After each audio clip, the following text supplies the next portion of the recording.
ईश की आराधना करता पसीने से, देश का निर्माण करता है पसीने से। गगन जिसकी ओढ़नी, धरती बिछौना है, श्रमिक तो इतिहास लिखता है पसीने से। बहुत बढ़िया, बहुत बढ़िया। नेता सत्ता के बिना वैसे ही श्रीहीन, और जैसे जूती पांव की टूटी पड़ी मलीन।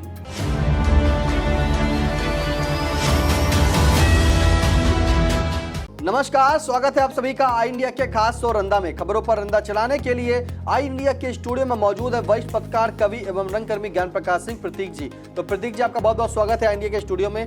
आज की पहली खबर की शुरुआत करते हैं, जहां काले कपड़े पहनकर सदन में पहुंचे सपा सदस्यों ने जताया विरोध। अब इन काले कपड़े पहनकर आखिरकार सपा जो सदस्य हैं वो क्यों पहुंचे सदन में, उस पर सुनते हैं रंदा की टिप्पणी। काले कपड़े पहनने के साथ साथ अगर सपा के सदस्यगण अपना मुंह भी काला कराकर सदन में चले जाते तो रंदा सरीखे लोग उनके विरोध को न सिर्फ जबरदस्त व फन्ने कट विरोध मानते, बल्कि काला सा काला, काले हैं दिलवाले गुरियन दफा करो फिल्मी नगमा से उनका जोरदार स्वागत भी करते।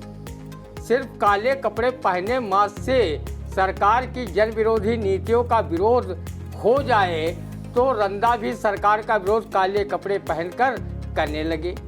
रंदा ने देखा है कि जब से मुलायम छाप सपा की जगह अखिलेश छाप सपा आई है, तब से वो जन समस्याओं को लेकर सड़कों पर न उतरकर संघर्ष करने में फिसड्डी साबित हुए हैं।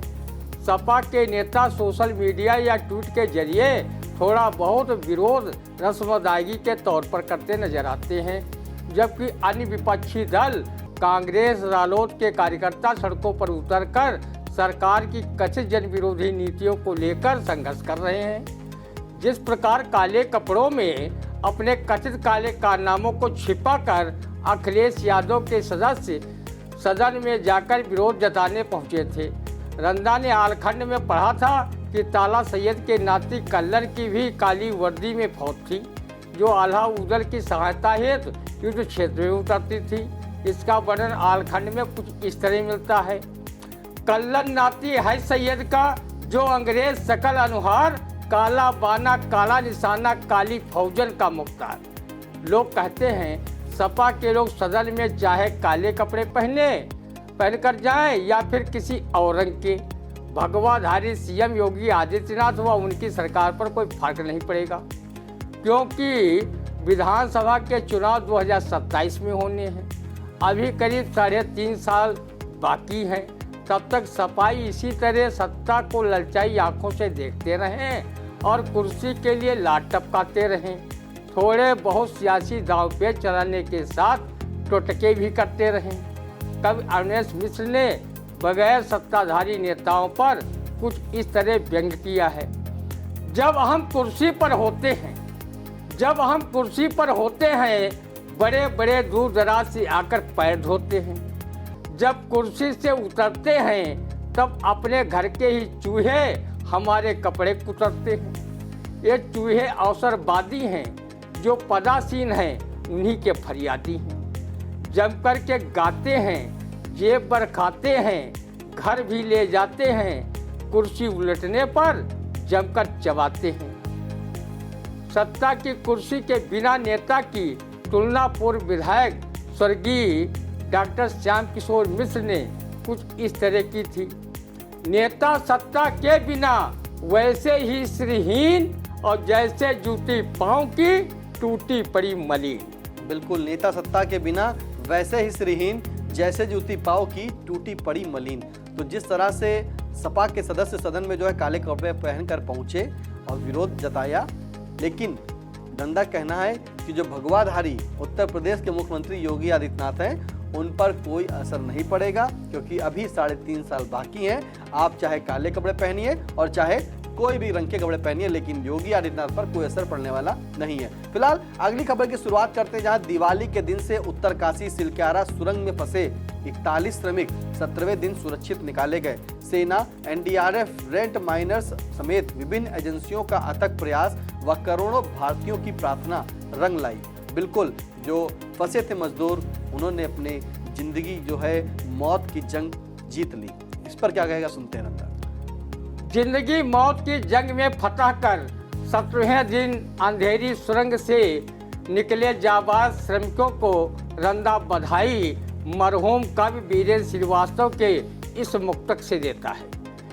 ईश की आराधना करता पसीने से, देश का निर्माण करता है पसीने से, गगन जिसकी ओढ़नी धरती बिछौना है, श्रमिक तो इतिहास लिखता है पसीने से। बहुत बढ़िया, बहुत बढ़िया। अंधेरी सुरंग से सकुशल श्रमिकों को बाहर निकालने में मदद करने वाली सेना, एनडीआरएफ, रेड माइनस टीम, इंजीनियरों को दिल की गहराइयों से रंदा साधुवाद देता है कि उनके अथक परिश्रम व कार्यकुशलता के कारण 41 श्रमिक पुनः अपने परिवार से मिल सके। पूरा देश श्रमिकों के सकुशल सुरंग से बाहर निकलने की दुआ ईश्वर से कर रहा था। उसमें कुछ लोग ऐसे भी थे जो एक कथित प्रार्थना कर रहे थे कि जब तक सभी श्रमिक सकुशल सुरंग से बाहर ना आ जाएं, तब तक वहां पर विश्व स्तरीय पनौती न पहुंचे। जो विश्व कप के फाइनल में पहुंचकर इंडिया टीम की जीत का कथित रूप से बंटाधार कर दिया था। रंदा वैसे पनौती को अंधविश्वास के अलावा कुछ नहीं मानता। न रंदा किसी को पनौती कहता ही है, लेकिन रंदा किस किस का मुंह पकड़ता घूमे कि वो किसी के लिए पनौती शब्द न कहे। रंदा ने जब टीवी स्क्रीन पर 41 मजदूरों को सुरंग के बाहर सकुशल आते देखा तो ईश्वर का शुक्रिया अदा किया कि वास्तव में खुदा कितना कारसाज है। किसी ने सच ही कहा है, होनी तो होकर रहे, अनहोनी ना होए, जाको राखे साइयां, मार सके ना कोई। रंदा श्रमिकों का हमेशा सम्मान करता है कि श्रमिकों के बिना राष्ट्र का नवनिर्माण संभव ही नहीं है। लेकिन देश के अनेक नेता, अधिकारी व पूंजीवादी व्यवस्था के पोषक श्रमिकों को उचित पारिश्रमिक देना तो दूर, उनके प्रति सम्मान का भाव भी व्यक्त नहीं करते। अगर ऐसा न होता तो प्रगतिशील लेखक, नाटककार सर्वेश्वर दयाल सक्सेना अपनी बकरी नामक नाटक में एक का पंक्तियां क्यों लिखते? जिस धूल से शहरों में मची रंगरेलियां, जिस धूल से शहरों में मची रंगरेलियां, जिन छप्परों के बल पे खड़ी हैं हवेलियां, उस आदमी को आदमी ये मानते नहीं, जब काम निकल जाता है पहचानते नहीं। जिनकी बीमारियों से चला रेलगाड़ियां, जिनके ही चीथड़ों से पहन सूट साड़ियां, उनके ही पेट पर जलाकर जश्न का चिराग, कहते समाजवाद है वो देश जाग जाग, वो देश जाग जाग। रंदा कृतज्ञ राष्ट्र व आई इंडिया न्यूज चैनल की ओर से सभी श्रमिकों को कवि देवेंद्र कश्यप निडर द्वारा लिखित श्रमवीर खंडकाव्य की इन पंक्तियों से शुभकामनाएं देता है। श्रमिकों की त्याग तपस्या भी संघर्ष बोध सिखलाती है, हो कितना भी कोई नीचा, हिम्मत ही उसे उठाती है। मजदूर रत्न है सदियों से, कर्मों से सत्य संदेश दिए, श्रम साध कदम के बल पर ही मानवता का उपदेश दिए। हक हासिल करने जो मानव अविराम परिश्रम करते हैं, विश्वास मानिए ए मनुजों, वह नई इबारत लिखते हैं, वह नई इबारत लिखते हैं। बिल्कुल सही कहा। हक हासिल करने जो मानव अविराम परिश्रम करते हैं, विश्वास मानिए ए मनुजो, वे नई इबारत लिखते हैं। तो जिस तरह से 41 मजदूर जो फंसे थे, जिन्होंने जिंदगी और मौत की जंग लड़ रहे थे और उन्होंने मौत को हराकर एक नई जिंदगी जो है शुरू की, उसके लिए आई इंडिया परिवार की ओर से उन्हें बहुत बहुत शुभकामनाएं कि उन्होंने जो है इस लड़ाई में जो है अपने आप को सकुशल बाहर निकाला। और जो जवान थे, एनडीआरएफ की टीम थी, रेड माइनर्स थे, उनको भी बहुत बहुत बधाई कि उनके परिश्रम से जो है उन्हें बाहर निकाला गया। अगली खबर, जहां एक चुनावी जनसभा में राहुल गांधी ने पीएम मोदी को कहा पनौती, चुनाव आयोग ने दी राहुल को नोटिस। आखिरकार फिर बयान और पलटवार शुरू हो गए हैं क्योंकि चुनाव आ रहे हैं। इस पर क्या कहेगा, सुनते हैं रंदा। ससुरा विश्व कप क्या हारा, हमारे विश्व गुरु पीएम को पप्पू कहे जाने वाले राहुल गांधी तक पनौती कहने लगे। लगता है कि उसके पहले कभी क्रिकेट में विश्व कप हारा ही नहीं, सिर्फ मोदी के स्टेडियम पहुंचने पर ही हार गया। अरे पनौती शब्द मोदी के लिए क्या बोला गया कि पूरी दुनिया में सोशल मीडिया के माध्यम से ट्रेंड होने लगा और देखते ही देखते चंद घंटों में ही 1,90,00,000 लोगों ने पनौती शब्द का इस्तेमाल सोशल मीडिया पर कर दिया। लगता है कि पनौती से अच्छा कोई शब्द दुनिया में बचा ही नहीं। राहुल गांधी को पीएम नरेंद्र मोदी, उनके भक्त और गोदी मीडिया ठीक से 9 साल में पप्पू नहीं बना पाई, लेकिन उनके द्वारा पीएम नरेंद्र मोदी को पनौती कहने और विश्व कप मैच हारने के पीछे इसी पनौती का हाथ होने का आरोप लगा दिया। दुनिया भर के लोगों ने पनौती शब्द का खूब आनंद फराई किया, लेकिन चुनाव आयोग को राहुल गांधी द्वारा पनौती कहे जाने पर नोटिस थमा दी गई। जो चुनाव आयोग न तो पीएम मोदी द्वारा राहुल गांधी को मूर्खों का सरदार तथा गृह मंत्री अमित शाह द्वारा राहुल व गांधी परिवार को राहुकेतु कहे जाने पर नोटिस देना तो दूर, उसका संज्ञान तक नहीं लिया। ये चुनाव आयोग का दोहरा चरित्र नहीं तो फिर और क्या है। इसे रंदा चुनाव आयोग की पीएम नरेंद्र मोदी के प्रति स्वाम भक्ति माने या फिर उनके विरुद्ध कार्रवाई करने के साहस में कमी माने। रंदा पीएम को पनौती कहे जाने पर दुखी इसलिए है कि उन्हें सिर्फ पनौती कह के मोदी जी का अपमान किया गया है।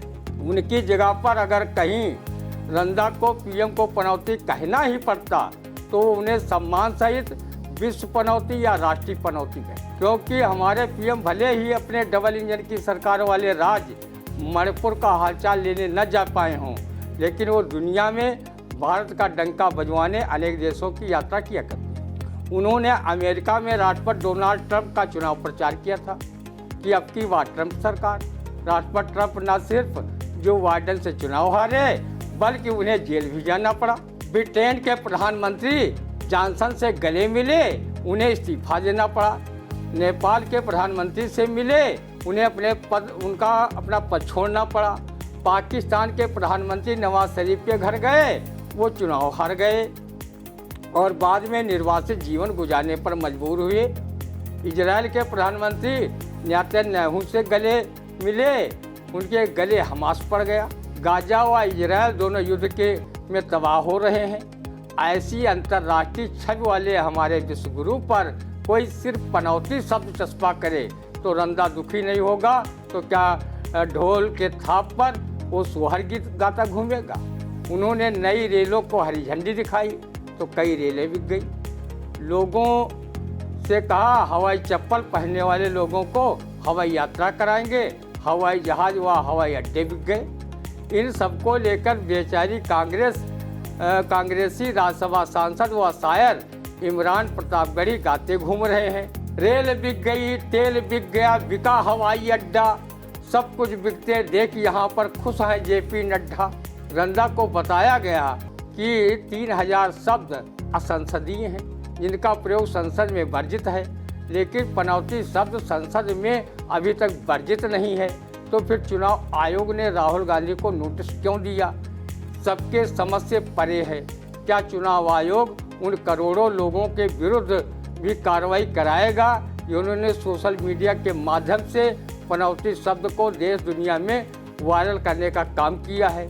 राहुल को पप्पू कहने में आनंद आ रहा था, अब पनौती सुनने पर खुन्नसी क्यों बनते जा रहे हो? किसी ने सच ही कहा है, जो काहू को गड्ढा खुदावे वही के लिए कुआं तैयार। बिल्कुल, जो काहू को गड्ढा खुदावे वही के लिए कुआं तैयार। जिस तरह से राहुल गांधी ने जो है प्रधानमंत्री नरेंद्र मोदी को पनौती कहा है तो चुनाव आयोग ने जो है राहुल गांधी को नोटिस दे दी। लेकिन रंदा कहता है कि उन्हें पनौती ना कहा जाए, विश्व पनौती लिया जाए या राष्ट्रीय पनौती कहा जाए, तो यानी कि सम्मान पूर्वक जो है शब्द किया जाए। रंदा दुखी है भाई, प्रधानमंत्री जी को पनौती मत कहें, अगर कहना है तो उसके आगे राष्ट्रीय या फिर विश्व जो है पनौती लगाकर तब उन्हें संबोधित करें। फिलहाल कैसा लगा आज का रंदा कमेंट करके जरूर बताइएगा। और हाँ, अगर अभी तक आपने यूट्यूब पर जाकर आई इंडिया को सब्सक्राइब नहीं किया है तो यूट्यूब पर जाएं और आई इंडिया लिखें, उसके बाद सब्सक्राइब करें, बेल को प्रेस करें, नोटिफिकेशन को ऑन करना बिल्कुल ना भूलें। अगर अपडेट रहेंगे तो खबरों से हो जाएंगे बिल्कुल रूबरू। अब दीजिए इजाजत, फिर मिलते हैं आपसे अगला रंदे के कार्यक्रम में। तब तक के लिए नमस्कार।